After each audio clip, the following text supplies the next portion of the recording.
Every god in Norse mythology already knows how they're going to die. Not might, will. Odin knows a wolf will swallow him. Thor knows a serpent will poison him, and none of them can stop it.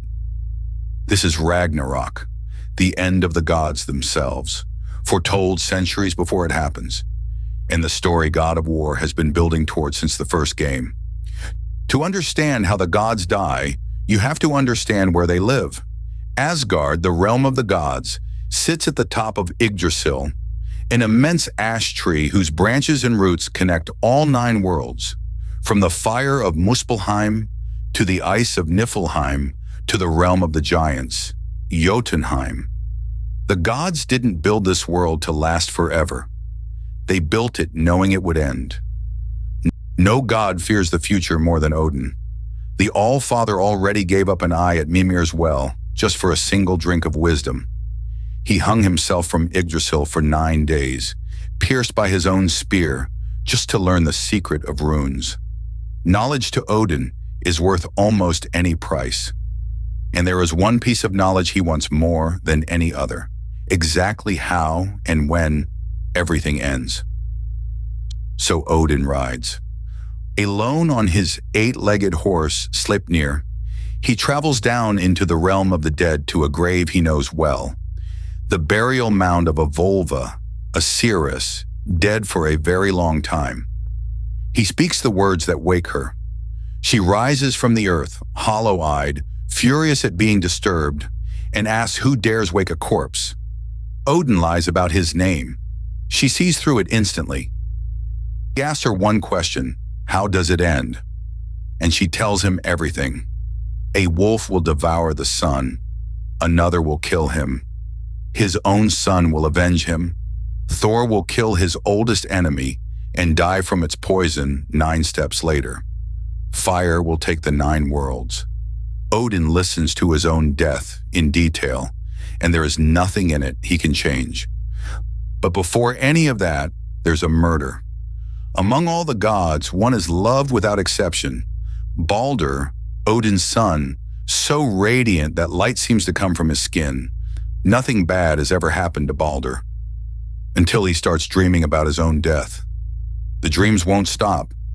Night after night, Baldr sees himself dying, and he can't explain why. When he tells his mother, Frigg, she doesn't wait to find out if the dreams are true. Frigg travels to every corner of the 9 worlds herself and asks every single thing that exists: fire, water, iron, stone, disease, every animal, every plant, every poison, to swear a formal oath never to harm her son. Every single one agrees. Baldr becomes, for all practical purposes, invincible. And the gods, being gods, immediately turn this into a party trick. They gather in a circle and throw things at Baldr for entertainment: swords, axes, stones, and howl with laughter as everything bounces off him without leaving a mark. It becomes their favorite game, played over and over in front of the whole court. Loki watches from the edge of the circle, and he isn't laughing.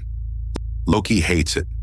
Whether from jealousy or simple malice, he disguises himself as an old woman and visits Frigg, gently asking whether truly everything swore the oath. Frigg, suspecting nothing, mentions one exception: a small sprig of mistletoe growing west of Valhalla, which she skipped because it seemed too young and harmless to bother asking. That's all Loki needed. He cuts the mistletoe and shapes it into a dart.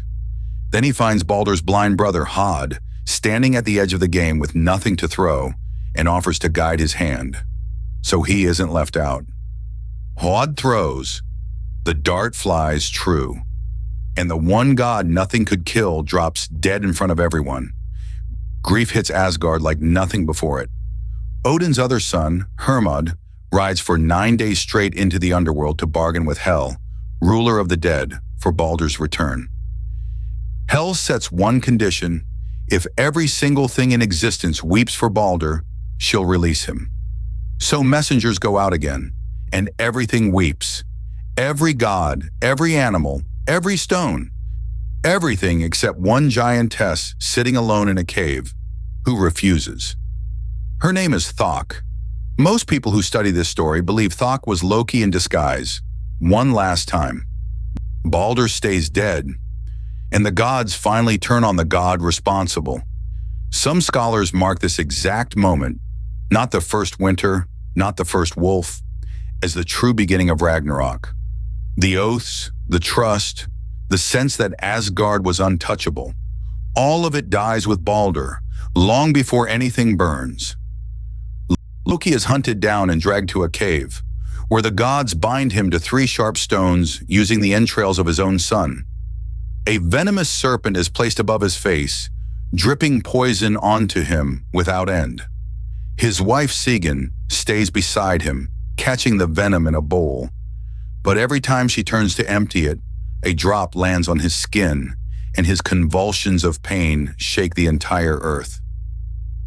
Years pass, and slowly, the world itself starts keeping the seeress's promise. Nothing dramatic at first. A colder season here, an argument that shouldn't have turned violent there.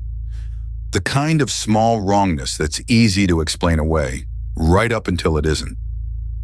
First comes Fimbulwinter, 3 winters back to back with no summer between them, snow falling from every direction at once, cold deep enough to kill. The name itself means something close to the mighty winter, and the old sources are specific about the detail that matters most. 3 winters, no summer in between them, not even a break in the cold to plant a single crop.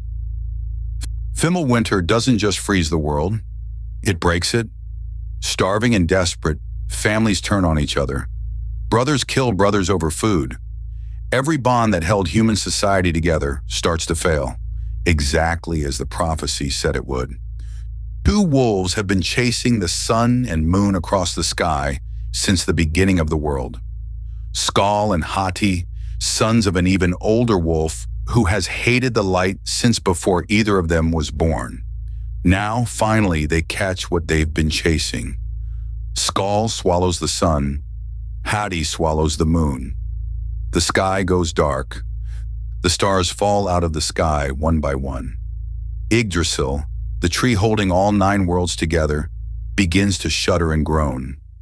This is the same tree Odin once hung himself from to learn the runes.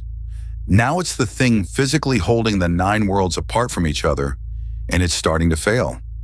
And in a cave deep beneath the world, Fenrir, the monstrous wolf the gods chained in secret as a pup because they feared what he'd grow into, finally snaps the magic fetter that's held him since childhood. That fetter, Gleipnir, was forged from 6 impossible things: a cat's footsteps, a woman's beard, a mountain's roots, a bear's sinews, a fish's breath, and a bird's spit. It held for years. Ragnarok is the day it doesn't anymore. At the same moment, Naglfar breaks loose from its moorings, a ship built entirely from the untrimmed fingernails and toenails of the dead, crewed by giants sailing straight for Asgard. Heimdall, the ever-watchful gatekeeper of the gods, sees it all coming and raises the Gjallar horn to his lips, sounding the one warning that means the end has actually arrived. The armies gather on a vast plain called Vigrid. The old poems describe it as 100 leagues in every direction, large enough, they say, for every single army in this story to fit inside it at once. On one side, the gods of Asgard. On the other, giants, monsters, and the armies of the dead. Leading them is Surtur, a fire giant from Muspelheim, the realm of fire that existed before Asgard, before Midgard, before anything else. He wields a sword said to blaze brighter than the sun itself. As he crosses into Asgard, the Rainbow Bridge Bifrost, built by the gods themselves to connect the realms, collapses and burns behind him. Odin puts on his finest armor and rides out to face the enemy he's known about his whole existence, Fenrir the Wolf. He has had this exact moment described to him in detail. He rides toward it anyway. Fenrir's jaws open wide enough to swallow the sky and the earth at once. The All-Father, king of the gods for thousands of years, the one who traded an eye and hung from a tree for 9 days, just to learn how this moment would go, disappears into them whole. Odin's silent son Vidar has spent his entire existence for this single moment. He wears one boot reinforced for exactly this purpose. He plants it in Fenrir's lower jaw, grips the upper jaw with his bare hands, and tears the wolf's mouth apart, avenging his father instantly. Nearby, Thor finally meets his oldest enemy, Jormungandr, the serpent so massive it encircles the entire world, gripping its own tail. They have hated each other since Thor first tried to fish it out of the ocean using an ox head as bait. Now Thor swings Mjolnir with everything he has and kills it. But the serpent gets one last strike in before it dies. Venom, sprayed directly into Thor's face. The god of thunder manages exactly 9 steps away from the body before the poison finishes him. 9 steps is oddly specific for a myth this old, and it's exactly the kind of detail that survived word for word in the Poetic Edda for centuries before anyone wrote it down. The rest of the battlefield falls in the same breath. Tyr, who once let Fenrir bite off his own hand just to bind the wolf as a pup, kills and is killed by the hound Garm.